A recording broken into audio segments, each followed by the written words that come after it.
Sean bienvenidos a la conferencia de la concepción al nacimiento, la conformación de la Universidad Mayor de San Andrés de 1793 a 1832. Comenzaremos hablando del pliego de peticiones de la paz. Luego del cerco de 1781, cuando la ciudad es casi destruida y se producen más de 13.000 muertos, tanto en la ciudad como en el campo, y además un gran destrozo de propiedades, tanto en la misma ciudad como en el área rural. La ciudad de La Paz tarda algún tiempo en recuperar la bonanza que tenía antes de los conflictos. Por eso surge un pliego de peticiones que se dirige al rey para solicitar premios y gracias en compensación por los graves daños que había sufrido la ciudad y su gente. La primera y más importante era la creación de una universidad literaria sobre la base del ya existente Colegio Seminario de San Jerónimo. También se pidió crear una casa de misericordia, es decir, un orfanato para acoger a los muchos niños y jóvenes que habían quedado sin familiares a causa del cerco y los conflictos. También se pidió rebajar los censos, que eran unos préstamos que se hacían en ese entonces, y como no había bancos, los hacía la iglesia a particulares, cobrándoles un interés del 5%. Entonces se pidió que este cobro disminuya o se elimine, de ser posible, durante 4 años. Y después de ese tiempo de gracia, que la rebaja sea desde los 5% hacia 3% para los censos redimibles y 2 para aquellos que eran perpetuos y nunca se podían eliminar. Finalmente se solicitó al monarca que se otorgue a La Paz los títulos de ciudad noble, invencible, valerosa y fiel. Veamos un poco cómo era la educación en La Paz en ese entonces, para que sepamos cuál era el punto de partida sobre el cual se quería construir una universidad. Bien, en primer lugar había escuelas. ¿Cuáles eran las escuelas? Las parroquias. En cada parroquia se enseñaba a los niños que querían hacer la primera comunión a leer, escribir, contar y rezar. Las escuelas más importantes de La Paz en ese entonces eran las dos escuelas que había en San Francisco, una para niños y otra para niñas, y la escuela del Nazareno. También se contaba con el Colegio Seminario de San Jerónimo, el cual formaba sacerdotes, y también con el Real Convictorio de San Carlos, que era el heredero del extinguido Colegio de la Compañía de Jesús, que funcionaba en el Loreto, que es una capilla que quedaba en la plaza principal de La Paz. Y vemos acá, en esta foto colorizada, los locales del Colegio Seminario de San Jerónimo y Real Convictorio de San Carlos en ese entonces. Bien, además de estos establecimientos, existían colegios particulares. En realidad, habría que decir que más que todo eran preceptores particulares, los cuales podían dar clases a domicilio o inclusive en sus propias casas, ¿no? Y solamente los estudiantes particulares, libres, podríamos decir, iban a dar exámenes a los colegios para convalidar los grados. Bien, pasemos ahora a hablar del proyecto de la Universidad Literaria. Bien, el artífice de esta solicitud es el gobernador Juan Manuel Álvarez de Faria y Sánchez, de origen noble. Él hizo la carrera de las armas en España, ingresó muy joven a la artillería y eventualmente después pasó a la infantería. Fue capitán, fue enviado a América del Norte en la época de la independencia de Estados Unidos. Él estuvo en La Habana, en la guarnición de La Habana, y posteriormente, acabado ese conflicto, se dirige hacia Charcas. Ese es su próximo destino. Llega allá a La Plata, donde conoce a, la, a una marquesa que vivía allá. Se casa. Esto le carga algunos conflictos porque él debía haber solicitado permiso antes de casarse con la marquesa de Casa Palacio. Y bueno, una vez que obtiene el perdón, es destinado como gobernador a La Paz. Él llega a La Paz en 1791 y esta persona era muy inteligente y además estaba muy interesado por la ciencia, ¿no? De hecho, cuando él regresa a España años después, se lleva los más importantes trabajos científicos que se habían realizado en América, ¿no? Que después fueron parte de su biblioteca. Entonces, esta persona que tenía una formación ilustrada decide que hay suficiente base para que, sobre la base del colegio seminario, se pueda crear una universidad. Y lo más lógico era que si esta universidad estaba enfocada a crear teólogos y sacerdotes, entonces esas fueran las carreras que tendrían que ofrecerse en la universidad. Por ello se propone un proyecto que tenga 3 cátedras de teología, 2 de cánones, una de instituta y una de filosofía. Bien, em, el trámite sigue su curso hacia el Virreinato del Río de la Plata, pero pasan prácticamente 2 años y todavía el trámite está estancado. Como para ese entonces, en febrero de 1795, Álvarez de Faria se encontraba en España, se entera de esta situación.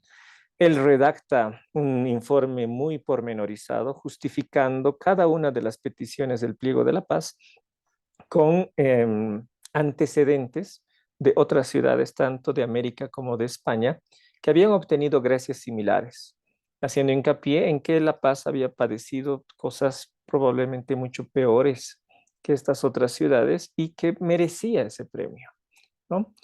De hecho, al parecer, él mismo le entrega en mano propia el informe al rey y además defiende su solicitud y convence al rey que ese mismo día decreta que se disminuyan los intereses que se pagaban en La Paz por el lapso de 4 años y además ordena que se consulte a la Real Audiencia de La Plata si convenía o no abrir la universidad. Bien, de esa manera entonces empezaba con un gran espaldarazo el proyecto de la Universidad Literaria. Y el Cabildo de La Paz ofrece que va a poner el 25% de sus ingresos para que la universidad funcione. Además, el canónigo Toledo y Leiva había dejado una fortuna considerable para que se establezca un asilo, diríamos, para sacerdotes pobres y se dijo que convenía más invertir ese dinero en la universidad. Y además también estaba planificado que llegue la congregación de San Felipe Neri y se funde un oratorio en La Paz y también se planteó que ese dinero que estaba reservado para esta fundación pasase a la universidad. Bien, entonces volviendo al local para la universidad, ya la mitad del colegio, del antiguo colegio jesuita, más la capilla de Loreto, fueron oficialmente entregados al colegio seminario y el resto, la otra mitad, estaba reservada para que la universidad, una vez sea aprobada, empiece a funcionar en el local. Bien, bueno, los ministros de la Real Hacienda hicieron un análisis de si había suficiente financiamiento para que la universidad pudiera arrancar y al tiempo de apoyar la idea de que se crea la universidad, solicitan que se amplíe la formación a jurisprudencia, es decir, que se brinde una enseñanza en el ámbito del derecho para generar abogados y también que se fortalezca un poco más la parte de la gramática española y latina. Bien, pero por otra parte solicitan que no sea una universidad mayor, sino una menor. ¿Qué significa eso? Que solamente puedo ofrecer títulos de bachiller, que equivaldría más o menos a egresado de una carrera, y también al título de licenciado, pero no al título de doctorado. Bien, pasaremos ahora a hablar de la reestructuración de este proyecto de universidad. Bien, llegan a La Paz 2 personajes que también tienen una formación ilustrada, intelectuales, con ideas innovadoras y con un deseo profundo de modernizar La Paz. El primero es el gobernador Antonio María Burguño y Juan, y el segundo es el obispo Remigio de la Santa y Ortega. Bien, entonces cuando ellos llegan ya está iniciado el proceso de la creación de la universidad, pero ellos deciden que sería conveniente que la universidad sea más de vanguardia, digámoslo así, y aunque mantienen la cátedra de teología, ¿no?, para la formación de sacerdotes, incluyen la sugerencia de la Real Hacienda de que valdría la pena incluir la formación en derecho, pero incorporan las cátedras de medicina y de matemáticas en el proyecto de la universidad. Matemáticas con miras a crear ramas de ingeniería y de física, ¿no? Entonces era un proyecto que de haberse concretado hubiera sido realmente innovador a nivel continental. Además, la economía del colegio seminario es saneada para que realmente ofrezca una base sólida para el funcionamiento de esta universidad reestructurada y ampliada. Bien, este proyecto es enviado a la Real Audiencia de La Plata para que sea evaluado allá. Y es Victorián de Villava, el fiscal, quien hace el análisis de la propuesta y la rechaza, ¿no? Un argumento que maneja Villava es que ya no valía la pena crear más cátedras de filosofía y de teología, porque las que existían entonces en las universidades de Sudamérica eran suficientes y hasta sobraba gente formada en esas ramas, lo cual consideramos que era una exageración, ¿no? Además, se ratifica diciendo que no hay necesidad de crear más universidades, que las que había eran suficientes, incluso excesivas. Y aquí tenemos una frase que resume su pensar, ¿no?, donde indica que la mayor parte de las personas no nacen para el estudio. Son muy pocos los que tienen talento para dedicarse a él, ¿no? Y por ello era inútil pensar en La Paz como sede de una nueva universidad. Paradójicamente, en su mismo informe, él indica qué cátedras convendría tener en una universidad en las que ya están funcionando, por lo menos, ¿no? Dice, debería enseñarse física, medicina, anatomía, cálculo y geometría.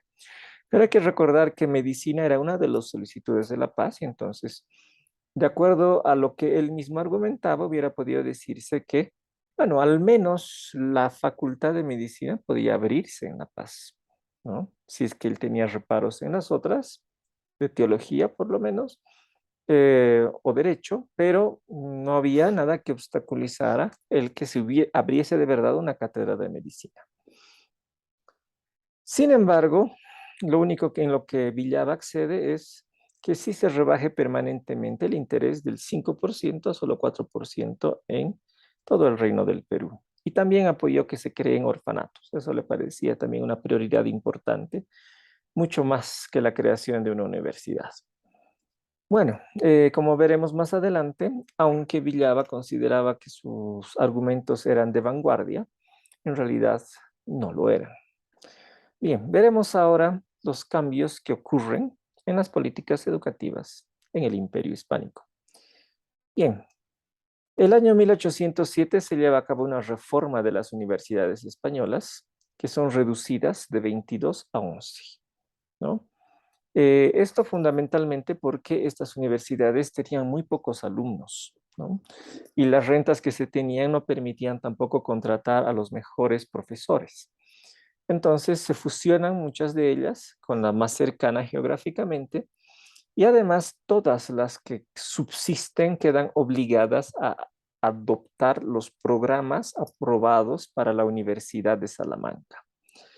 De hecho, esto llega también a América y en 1808 la Universidad Mayor Real y Pontificia de San Francisco Javier debe asumir esos cambios que implican mayor regularidad en la asistencia a clases y también en la adopción de los referidos estatutos de Salamanca.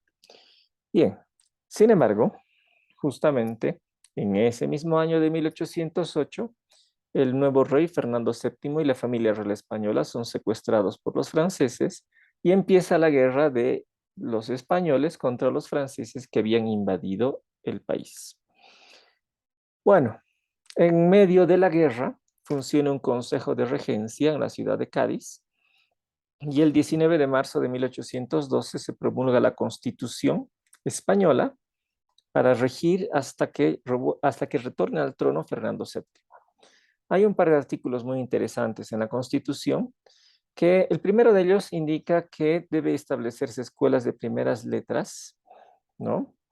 En todos los pueblos de la monarquía, tengan o no tengan parroquia, ¿no? Eso es un gran avance para universalizar la educación.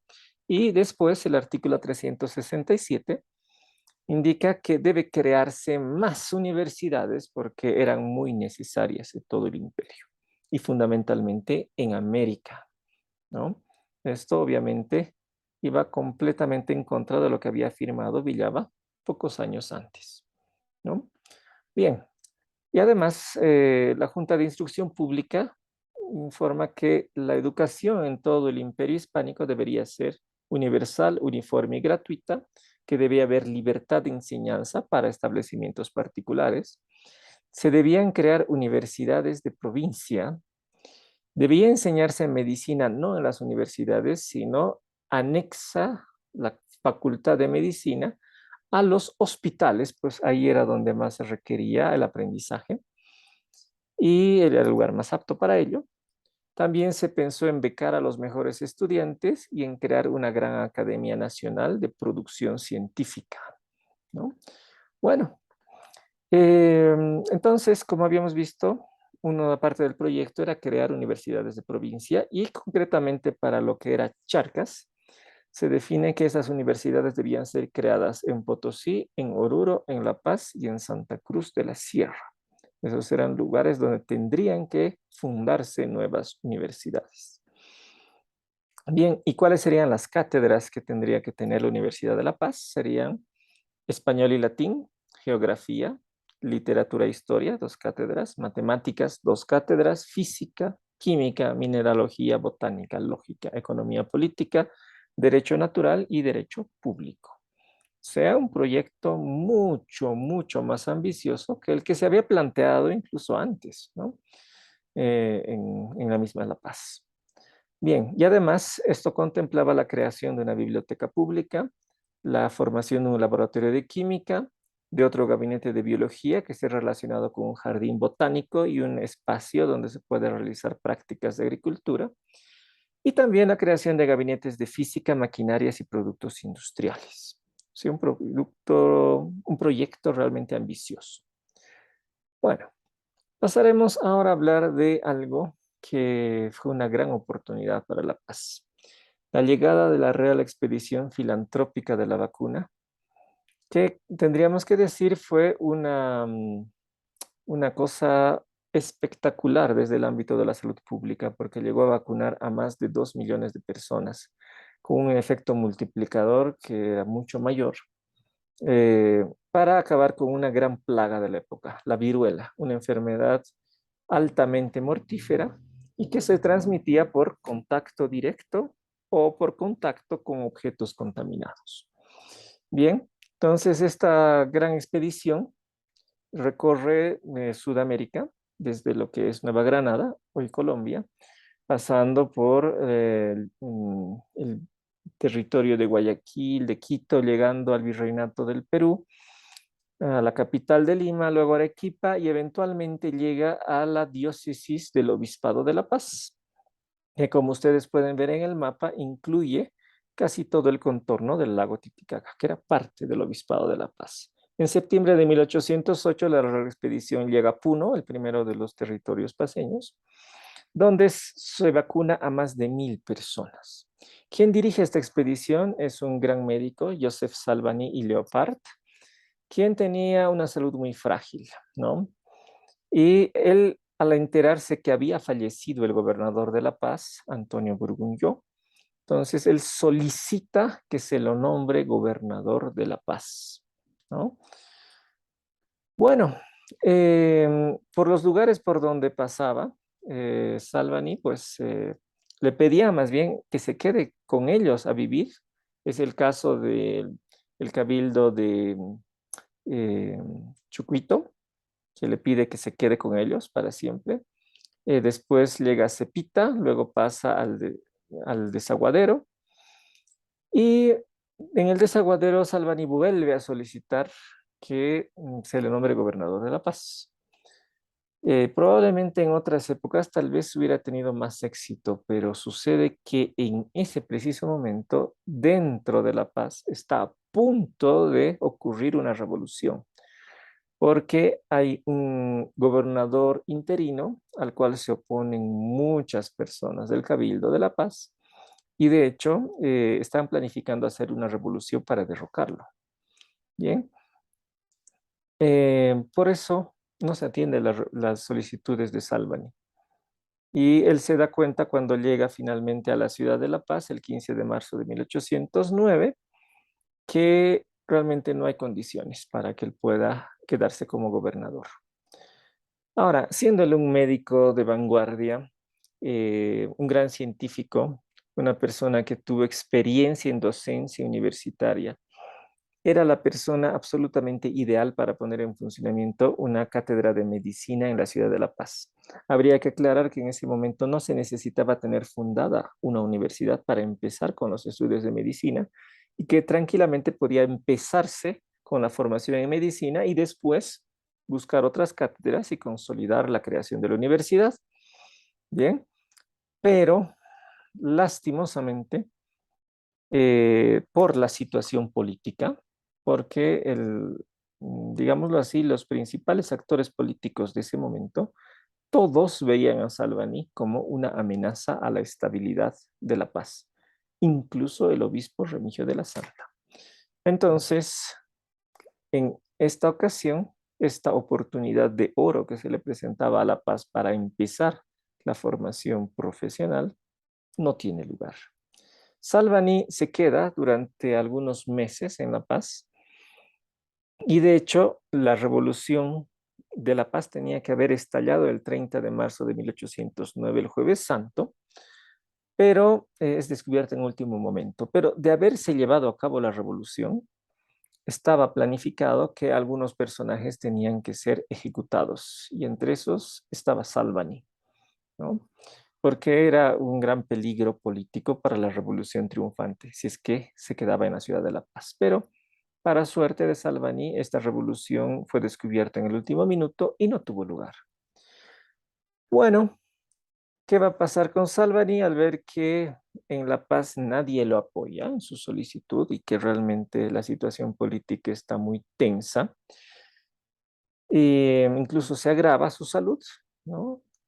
Pero poco después se recupera y cuando se va, el Cabildo paceño le agradece mucho su presencia y la gran vacunación que hizo también en la urbe paceña, pero no solicita ningún nombramiento de nada como para que él realmente no pueda tener ningún pretexto para quedarse en la ciudad. Así que Salvani parte rumbo a La Plata, donde como ya funciona una universidad, posiblemente pensaba que realmente iban a darse las condiciones para que él pueda quedarse, si no como gobernador, pero al menos como docente en La Plata. Pero a medio camino se va a enterar de que estalló la revolución del 25 de mayo de 1809 y eventualmente Salvani nunca llegará a la ciudad de La Plata. Bien, pasemos ahora a hablar de cómo fue la situación del colegio seminario durante la convulsa época que nos toca explicar ahora. Bien, empezaremos diciendo que el colegio seminario había sido modernizado por el obispo Remigio de la Santa. Los planes de estudio, que originalmente estaban únicamente focalizados en la filosofía y en la teología, y obviamente en la formación en latín, porque habrá que recordar que todos los colegios tenían que enseñar latín, o sea, es decir, un niño entraba sabiendo solo español al colegio y durante su formación salía bilingüe español-latín, porque era el latín el idioma en que se daban los estudios universitarios, era el idioma científico de la época. Bien, bueno, aparte de esta base, se complementó los estudios con contabilidad básica, justamente para generar contadores y además una formación legal inicial para quienes posteriormente quisiesen hacer estudios de derecho. Bien, entonces ya se estaban dando los primeros pasos para que este colegio seminario no estuviera solamente enfocado en formación de sacerdotes, sino que fuera algo más amplio. También conocemos los horarios de esta época, que eran clases desde las 7 de la mañana hasta las 10. También otro turno de clases desde las 12 hasta las 16 y aparte de este horario con clases presenciales, había horas de estudio silencioso. En realidad, los estudiantes, habría que decir que de sol a sol pasaban estudiando y aprendiendo. Así que era un horario exigente.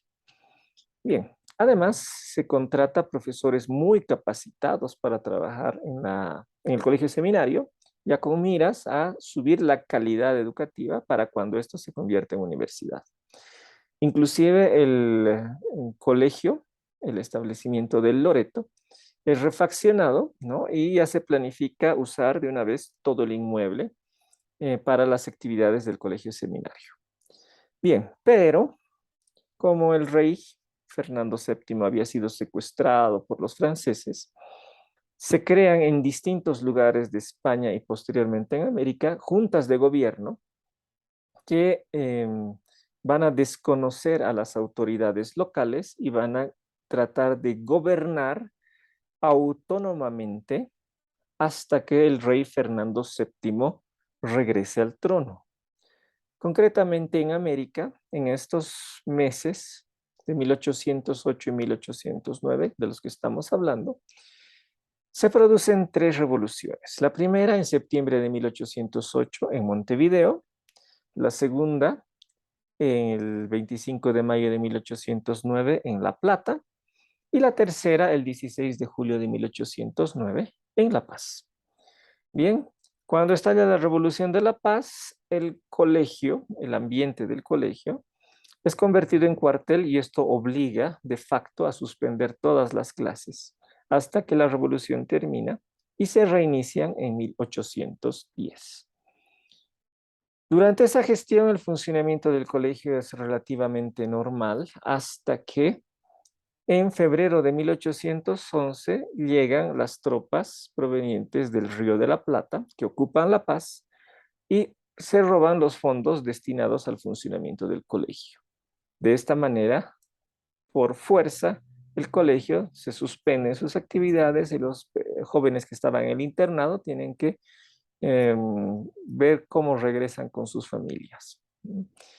Bueno, pero esto no fue el final de los conflictos, ¿no? A mediados de 1811, los rioplatenses abandonan en precipitada fuga el territorio de Charcas, pero muy poco después se inicia un cerco indígena a la ciudad de La Paz. Este sí tenía ideas independentistas, no como las anteriores revoluciones u ocupaciones militares. Bien, y se vive en situaciones muy semejantes al del cerco de Tupac Katari años atrás, pero eventualmente el cerco es levantado. Por ello, en 1812 se reinician las actividades del colegio seminario, pero solamente quedaban 12 estudiantes, una pequeña fracción de lo que había antes, pero ya era un inicio. Durante 1813, probablemente el número de estudiantes aumenta, pero en 1814 nuevamente la ciudad de La Paz es cercada y además en esta ocasión conquistada, ¿no? Así que las tropas independentistas del Cusco ocupan La Paz, nuevamente las actividades educativas se suspenden hasta que nuevamente La Paz es liberada. Para 1815 vuelve a abrirse el colegio, pero solamente funciona la cátedra de latín, es decir, ya no va a haber ni formación ni en teología ni en filosofía y únicamente se aprende latín para que los jóvenes que quieran puedan ir a estudiar en otros lugares, ¿no? Pero ya no en La Paz. Era una formación, digámoslo así, básica, bilingüe nada más. Para 1817, los 9 estudiantes que había en 1815 habían crecido ya a 14 estudiantes. Y es entonces cuando es nombrado rector del colegio seminario José Manuel de Indaburu, el cual era una persona muy dinámica, y inclusive desde su propio dinero va supliendo las necesidades del colegio. Y como él sabía filosofía, él mismo se convierte en profesor de filosofía, así que ya había latín y filosofía por lo menos. Y además logra reabrir el Real Convictorio de San Carlos para tener estudiantes internos. Para 1823 ya había un número grande de alumnos. Había 26 estudiantes en el colegio seminario, 12 en el Real Convictorio de San Carlos y había otros 9 que suponemos habrán sido estudiantes de contabilidad. Bien, entonces la universidad ya estaba creciendo una vez más. De hecho, al año siguiente ya había más de 60 estudiantes. Así que el proyecto de universidad ya estaba prácticamente listo para funcionar. Primero, ya había cantidad suficiente de estudiantes. Segundo, en La Paz en ese momento había condiciones económicas más que suficientes para que realmente funcione una universidad con la gran cantidad de cátedras que eh, se había propuesto, ¿no? Prácticamente una década antes. Y bueno, entonces está todo listo para que funcione la universidad. Sin embargo, las armas españolas son derrotadas en Junín y en Ayacucho y fundamentalmente la situación estable que se tenía hasta ese entonces pasa a ser una situación de crisis. Pasamos ahora a hablar de la universidad o el proyecto de universidad después de la independencia.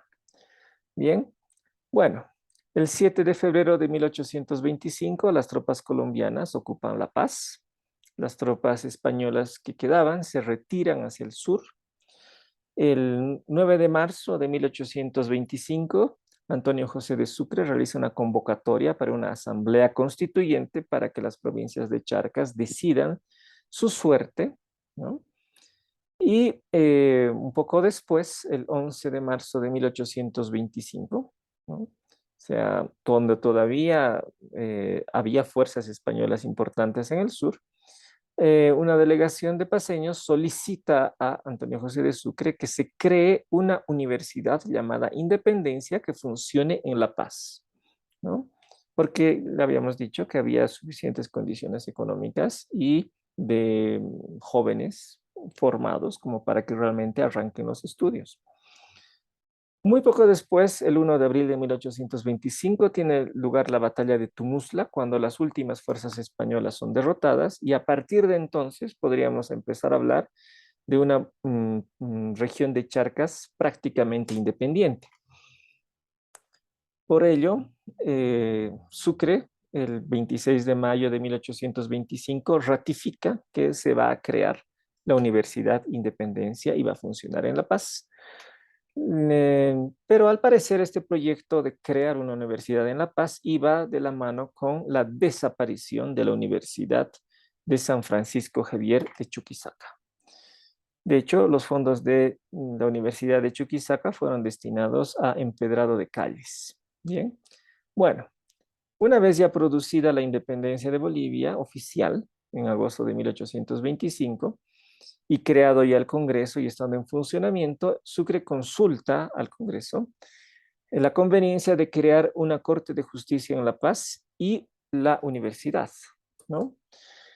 De hecho, se da luz verde inmediata para la creación de la Corte de Justicia de La Paz, que funciona a partir de febrero de 1826, quitándole la mitad de la jurisdicción a la Corte de Justicia de Chuquisaca, que era la heredera de la Real Audiencia.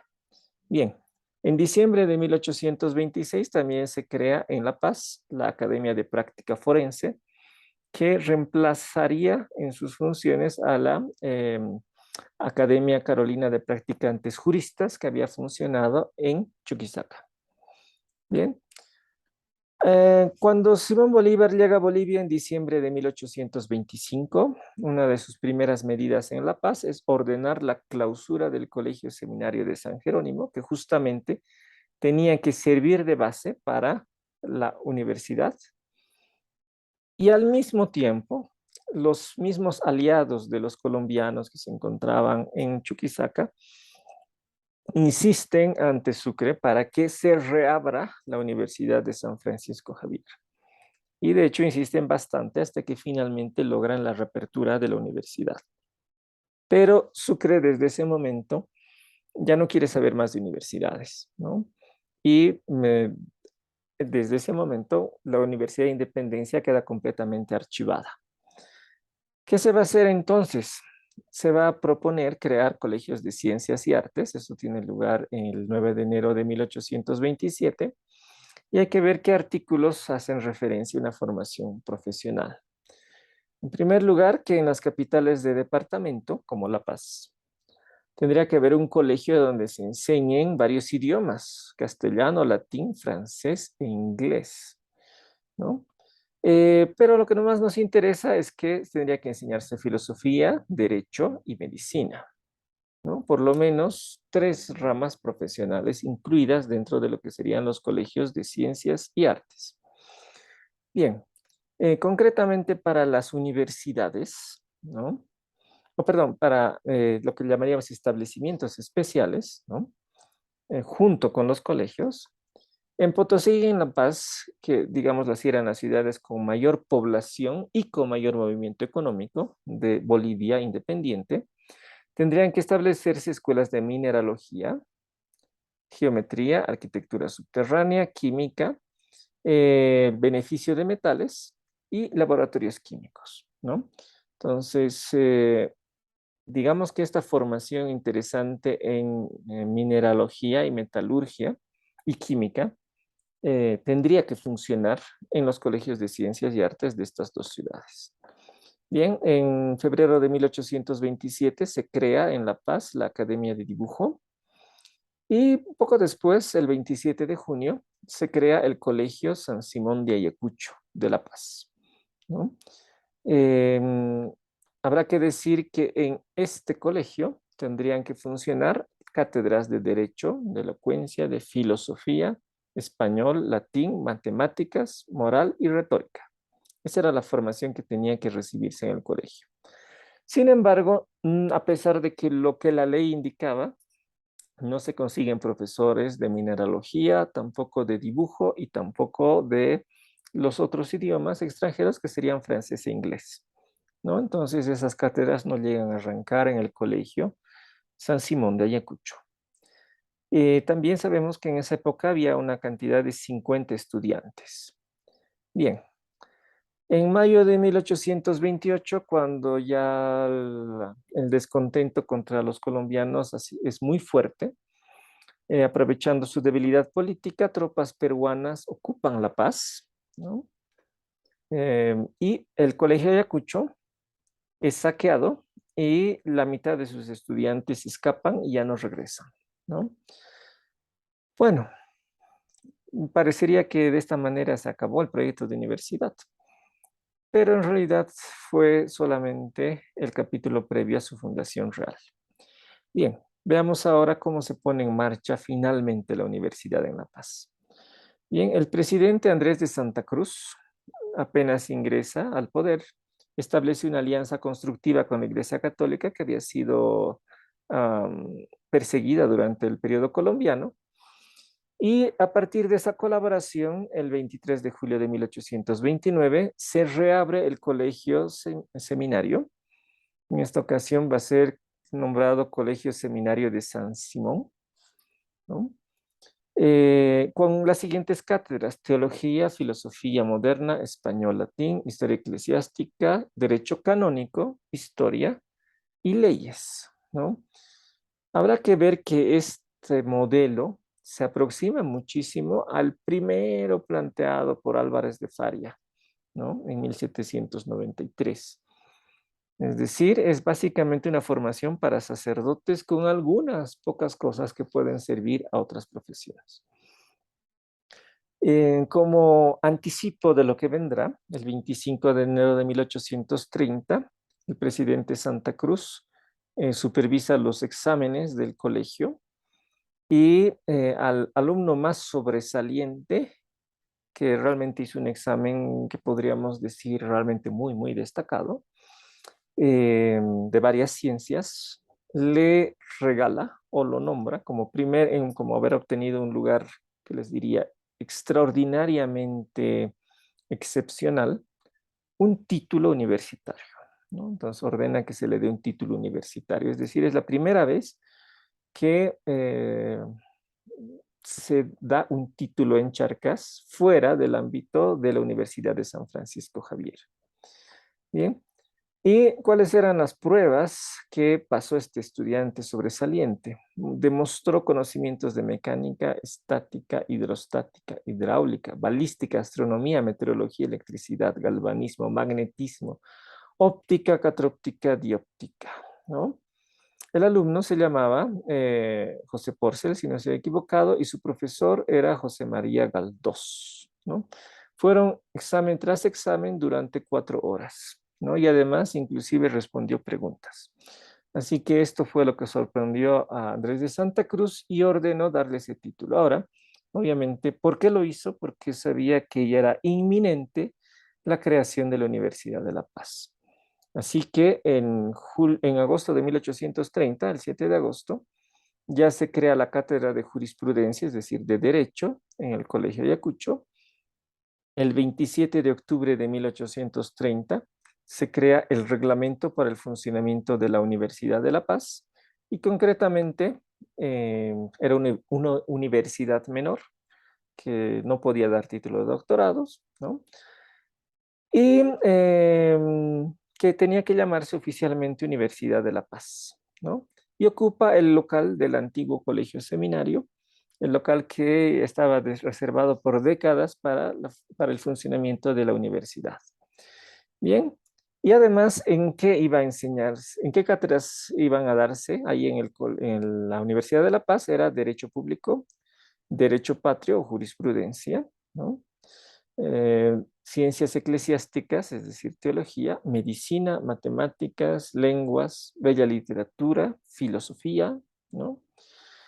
Y bueno, en los títulos que iba a dar era de profesor, de licenciado o de bachiller. Bueno, el 1 de diciembre de 1830 tiene lugar la primera inauguración de la Universidad Menor de La Paz. En esa ocasión ya se sugiere que debería llamarse Universidad de San Andrés, en honor a Andrés de Santa Cruz, el entonces presidente.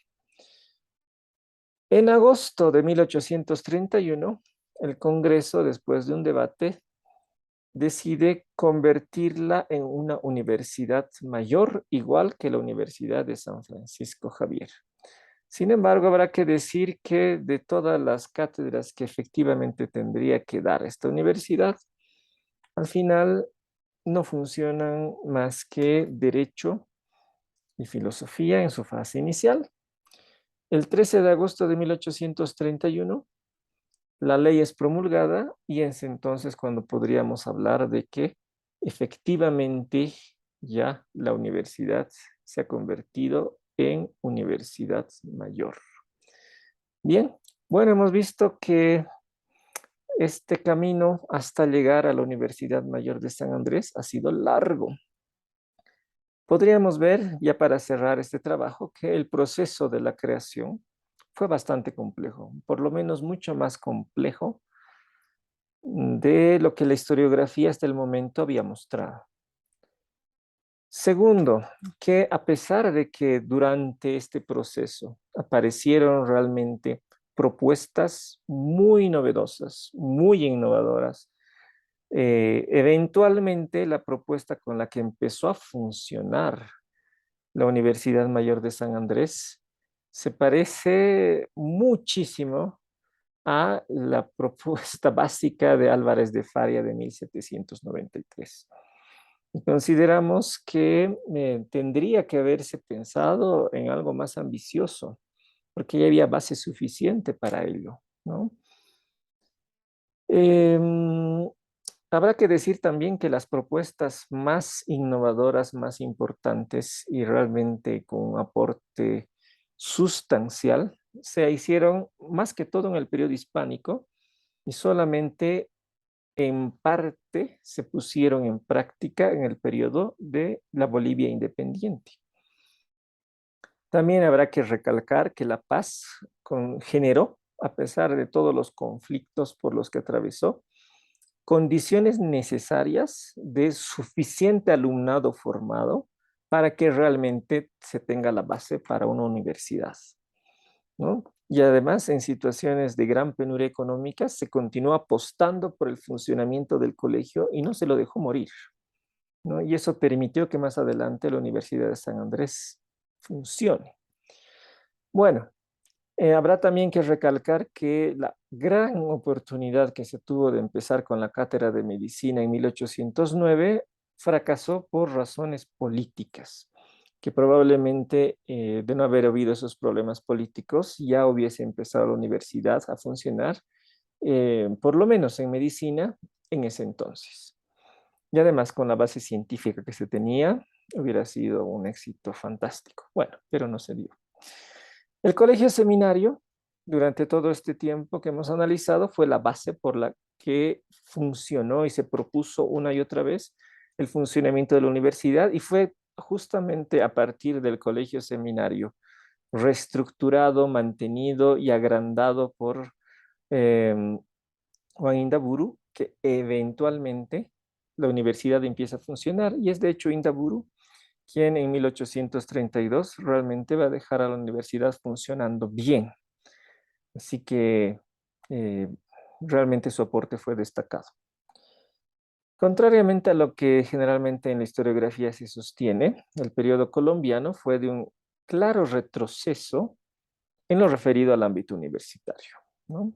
Los proyectos existentes estuvieron destinados o a debilitar e incluso hacer desaparecer una universidad.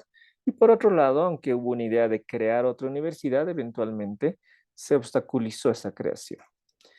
Y cuando el presidente Santa Cruz finalmente pone en marcha la universidad, también opta por un modelo que ya para ese entonces era bastante arcaico, por lo menos con relación a lo que se había planteado concretamente para la paz, ¿no? Eh, el funcionamiento inicial de la Universidad de San Francisco Javier básicamente estuvo dirigida a crear nuevos sacerdotes y crear nuevos abogados, ¿no? Pero consideramos que realmente podría haberse optado por algo mucho mayor. Bien, les agradezco mucho por su atención y bueno, me, antes de acabar, también vendría a decir que el dictamen de Victorián de Villava para no crear una universidad en La Paz en 1800 fue bastante inadecuado, ¿no? Y de no haber tenido lugar la guerra civil y después el periodo de independencia, eh, probablemente la universidad se hubiera concretado, sí, en condiciones muy favorables, pero a pesar de que sí hubo la guerra civil y después la guerra de independencia, fue tanto el empeño que se puso en realmente tener la universidad que a pesar de eso se logró. Cuando, digámoslo así, en condiciones normales, toda la situación de guerra y penuria que se tuvo hubieran bastado para definitivamente no buscar más una universidad, pero afortunadamente la base intelectual y la base económica estuvieron y eventualmente lograron esa consolidación. Me despido invitándolos a buscar mi portal académico donde tengo varios trabajos ya publicados. Y muchísimas gracias por su atención.